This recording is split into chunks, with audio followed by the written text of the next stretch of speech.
The BMW 3 Series has been the car that introduces more people to the brand than any other model BMW makes. For the F30 generation, that job got harder. More competition than ever, tightening emissions rules, pushing buyers away from BMW's best-selling diesel, and a plug-in hybrid that had to prove BMW belonged in that conversation too. This is the complete reliability guide to the F30. Every engine, every common fault, the recalls, and which model years and trims actually make sense to buy today. The F30 was revealed in October 2011. A facelift, BMW calls it LCI, Lifecycle Impulse, landed for model year 2016. The wagon carries its own chassis code, F31, and only arrived in the US for 2014. The Gran Turismo, a completely new body style for the 3 Series line, is coded F34 and only came to the US from 2014 as well, with its own facelift landing a year later than the sedan, for model year 2016 continuing to 2019. US market submodels specifically, since global lineups vary a lot more. The F30 sedan is by far the widest range. If you want rear-wheel drive, in the US that means shopping the sedan specifically. The wagon and GT were never sold here without xDrive. iDrive got a system update across the range in 2014. Production wound down with the launch of the G20 in 2019, though the Gran Turismo stayed in production into 2020. The FRM module in the footwell, which runs your lights, wipers, and windows, is a known failure point and isn't cheap to replace at a dealer.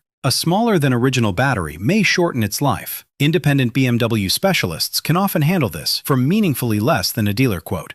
Window regulators are a common wear item on this generation, same as most BMWs. Listen for a motor that sounds like it's working harder than it should, or glass that moves slower or less smoothly than the other side. Door handles, the electronic parking brake button, and the iDrive controller all take heavy daily use, dozens of times a day for years, and they're precision parts, not built to be yanked or pressed harder than necessary. Early signs are usually some play in the handle, or a button that doesn't click the way it used to. The good news? These are simple, inexpensive parts to swap once they do wear out. Replacement door handles, parking brake switches, and interior trim pieces are a straightforward fix, no dealer visit required. Worth a mention too, if the start-stop cycling at every light genuinely bothers you, a plug-and-play module exists that disables it permanently, rather than reaching for the button every drive. The facelift is mostly a cosmetic update on this generation. Bumper covers and some lighting changes. The mechanicals underneath stay largely the same. Headlight technology is the clearest way to date a car at a glance. Base halogen and adaptive xenon are available across the run, but LED headlights only show up on the LCI cars, model year 2016 on. The M Sport package brings a more aggressive front fascia, a slightly lower ride height, larger wheels, and usually sport seats and a sport steering wheel inside. It's available across nearly the whole range, not gated to specific engines. A couple of general wear points worth checking on any car regardless of trim. Sunroof drain tubes can clog over time and let water into places it shouldn't be. Worth checking for damp carpet or odd interior smells. Piano black interior trim, common on higher trims, scratches and shows swirl marks easily. Cosmetic rather than functional, but it affects how tired the interior looks. And stone chips on the front end and around the wheel arches show up more than you'd expect for this era of BMW paint. If you're looking at an xDrive car, know that the transfer case is a separate component from the transmission, and BMW doesn't put a factory service interval on it, which means it's often the most neglected part of the drivetrain on a high-mileage example. xDrive cars also carry extra wear points a rear-wheel drive car doesn't have. A front drive shaft with U-joints that aren't serviceable, and a front differential mounted directly onto the oil pan housing. On a high-mileage all-wheel drive car, listen for noise from the front differential and check the transfer case is shifting cleanly. 2 recalls are worth knowing about if you're shopping used. The Takata airbag recall, covering cars built between 2012 and 2017, was announced in December 2018 and rolled out in batches. Separately, BMW recalled a batch of F30s built in a window spanning late 2012 into mid-2013 over a potential loss of brake assist caused by a lubrication problem in the brake vacuum system. A few things show up often enough across the range to flag regardless of engine. 335i cars from right around the 2011 to 2012 model changeover had a documented double-engine cutout issue with the start-stop system on restart. BMW issued a software fix for it, so it's really only a concern if you find one that was never updated.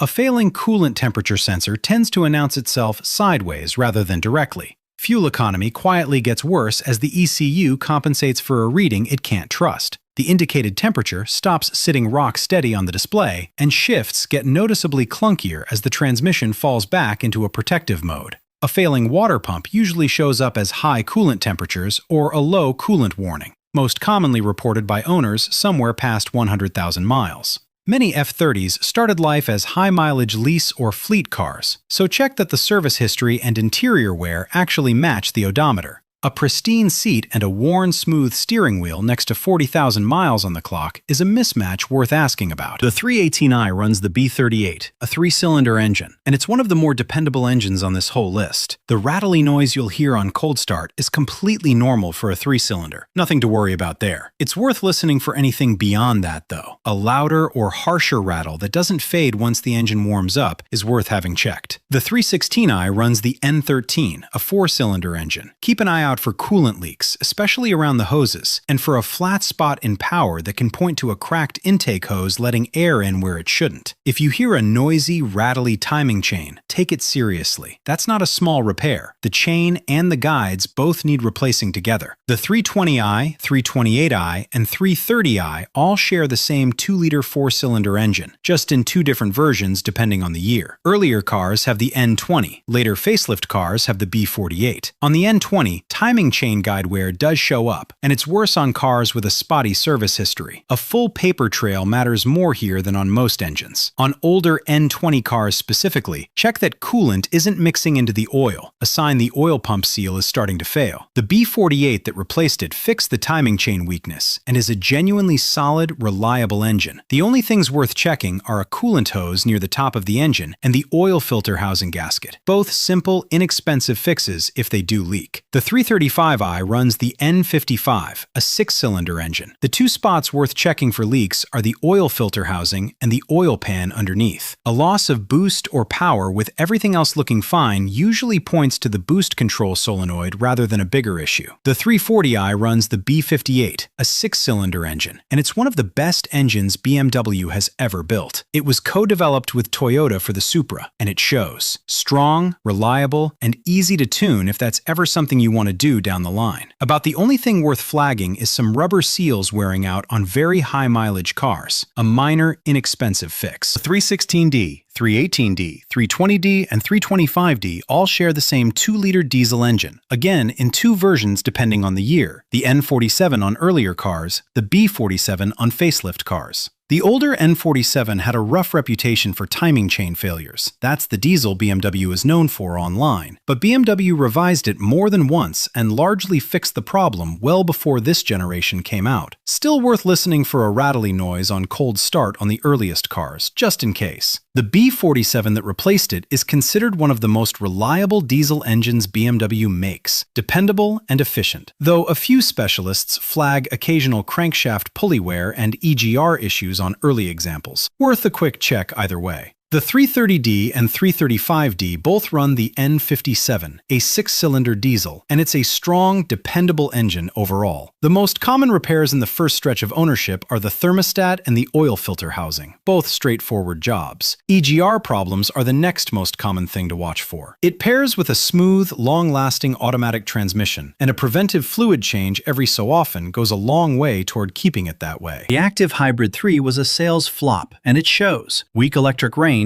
and hard to find on the used market. Skip it unless you specifically want a rare one.